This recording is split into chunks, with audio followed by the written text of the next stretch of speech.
अगर हम इन्फ्लेशन को यहाँ पे नो कर देते हैं और कैलकुलेट करते हैं तो अभी आप देखने की कोशिश करना कि आपके पास कितने पैसे बचते हैं। 11 करोड़ 90 लाख रुपए के आसपास। 40 साल बाद कितने होते हैं?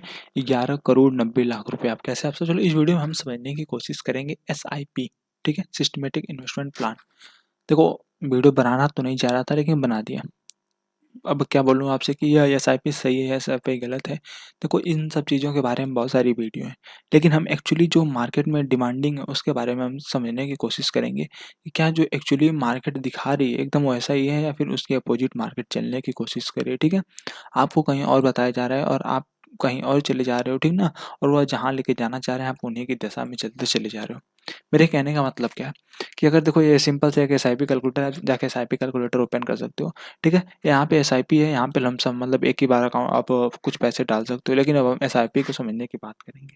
मंथली इन्वेस्टमेंट पे अगर हम 10,000 रुपये मान लो रख देते हैं, ठीक है, और एक्सपेक्टेड रिटर्न 12% आसपास रख सकते हैं, 12, 13, 14 आप रख सकते हो, लेकिन हम 12 रखते हैं, ठीक है, सबसे कम मान लो। और टाइम पीरियड 10 साल रखते हैं।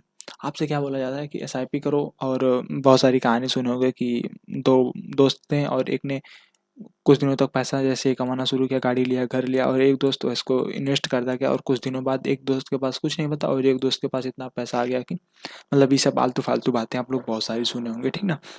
देखो, क्या वाकई में ऐसा होता है या फिर बस कहानी है, ठीक है, उसके बारे में हम समझने की कोशिश करेंगे। अब देखो, टाइम पीरियड 10 साल का है और 12% के रिस्क पे अगर हम रखते हैं तो इन्वेस्टेड अगर हम अमाउंट रखने की कोशिश करते हैं तो हम लगभग 12 लाख रुपए के आसपास इन्वेस्ट करते हैं 10 सालों के भीतर, ठीक ना। लेकिन हमारा रिटर्न कितना बन जाता है? 11,23,391 रुपये। मतलब 10 सालों बाद पैसा हो गया हमारा डबल। 10 सालों बाद पैसा अभी भी डबल पूरा नहीं हुआ, लेकिन आप समझ लो कि डबल होने के कगार पे है।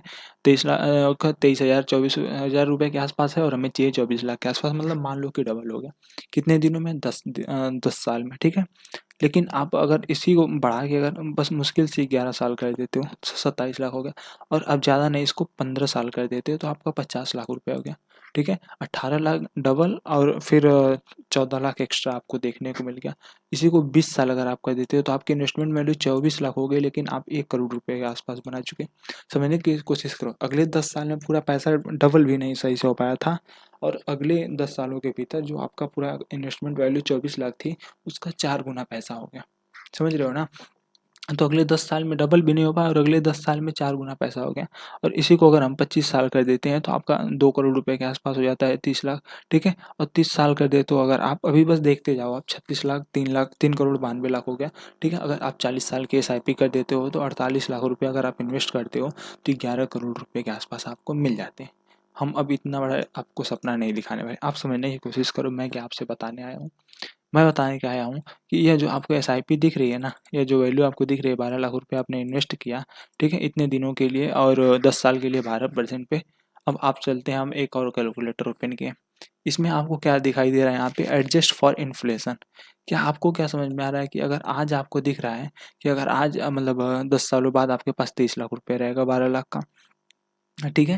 मतलब अगर 40 साल का रख देते हो, अगर आप सोच रहे हो कि अगर 20 साल के बाद 60 साल बाद आपके पास रहेंगे 12 करोड़ रुपए के आसपास। समझ रहे हो ना। अगर 10,000 रुपये per day invest per month invest करते हो तब की बात हम बता रहे हैं।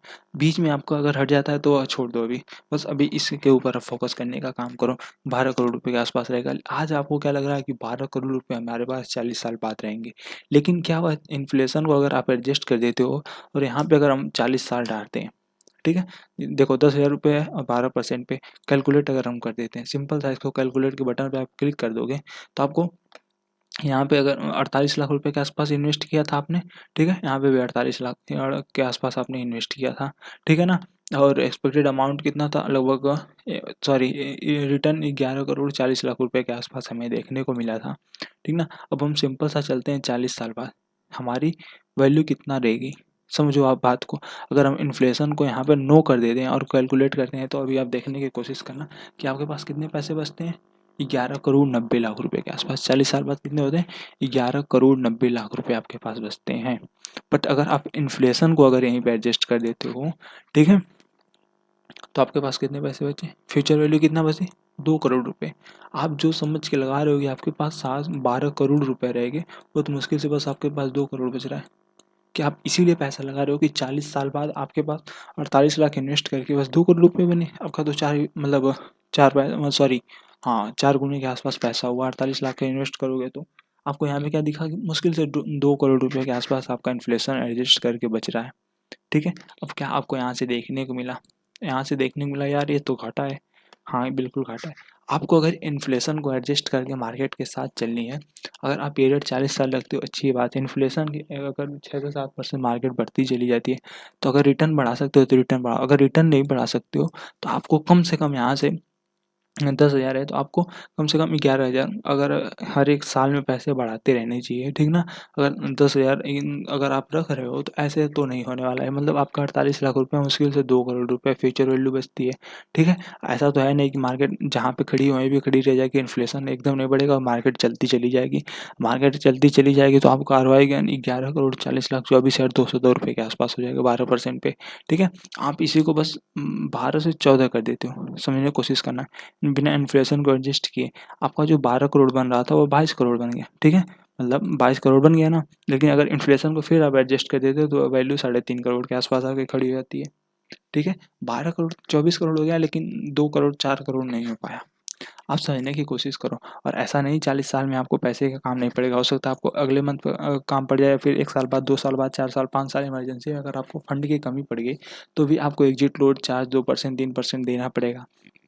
ठीक है, तो आप इन सब चीज़ों को देख के कोशिश करो। एसआईपी बस इतनी आसान से नहीं है कि बस आप एसआईपी में इन्वेस्ट किए और एसआईपी चलती चली गई। इतना आसान नहीं है एसआईपी। ठीक है, आप इन्फ्लेशन को एडजस्ट करो अच्छे से और किस तरीके से इसको चला सकते हो।